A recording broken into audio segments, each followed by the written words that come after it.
Hi, welcome back to my channel. Today I'd like to talk to you about a theme that came up for me while I was meeting with a client the other day. He came in, he's a father of 3 young children, and his question to me was, what tips do you have to help my children develop a little bit more of a thick skin?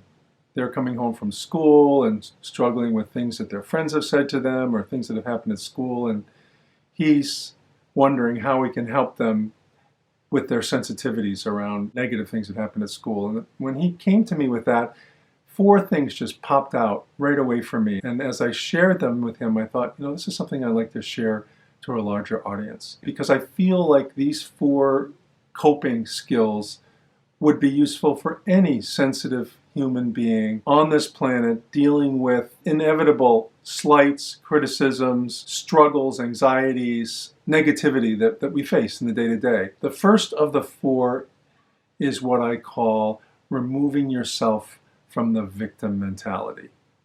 And the way to do that is the minute that something happens to you and you're feeling really upset and hurt or angry or whatever reaction you're in, is to begin to start to say to yourself, this is happening for me, not to me. And just keep repeating that. And it may sound almost absurd at the time, because when that person said this or did this, or, it just felt like it was happening to you. But it's so important at the very beginning to begin to open up to a larger perception of what's going on for you.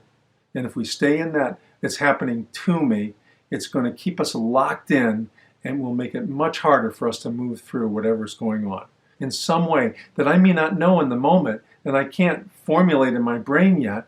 This is going to be working for me, not to me. I'm out of the victim. And this is an important piece of the work that we're doing right now in learning how to break out of that survival heart, is to begin to become aware that there's a larger perception of reality out there than what I can see in the moment. Second thing is that we need to feel what is going on for us in this moment.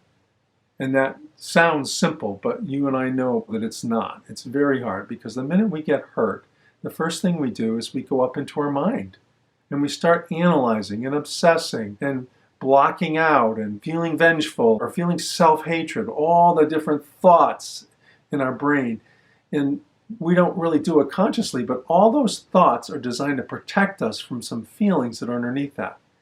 So our second coping mechanism is to stop the thinking, stop the thoughts, and begin to open up to what I'm really feeling right now in my body. I know that's not an easy task, and sometimes you need to go to a safe place. Sometimes you need to reach out to somebody who really cares about you and you can feel their love to open up that. But the key is to release that feeling that got evoked when that incident happened with that person. The third coping skill that I think can be very useful in those times, especially after the first 2, is to say, what truth lies in that experience of what happened? Is there some truth, even though it was hard for me to hear, or an action that was hard for me to receive? Is there some truth that I'm meant to receive from that? And sometimes there is. Usually it's maybe buried with a lot of judgment and a lot of stuff that's not true, but just starting to open up to that inquiry is extremely important. Is there something true here that this person or this action is trying to reveal to me? Once I acknowledge that and sort out what's true and what's not true, it's very relieving and creates peace in my heart, because I've gathered whatever it is that was meant for me in this exchange. The final and 4th coping skill is to be open to action, an action step that may be coming forward for me in this particular experience. Instead of just sort of rummaging around and just being caught up in my feelings and analyzing it, there may be one step that I'm meant to take. I may be invited to take some distance from this particular relationship, or not do this activity, or not be in this environment. Or there may just be something that will come to me. I can remember not too long ago we were having a struggle with the town and some zoning issues, and I was feeling a lot of anxiety and just didn't know what to do with those feelings. And I tried to work through them, and it still wasn't enough. And suddenly what came to me was I needed to reach out to a certain person at the town and make an appointment to meet with them and see if we can move it forward. And the minute I made that phone call, everything evaporated. I was at peace again.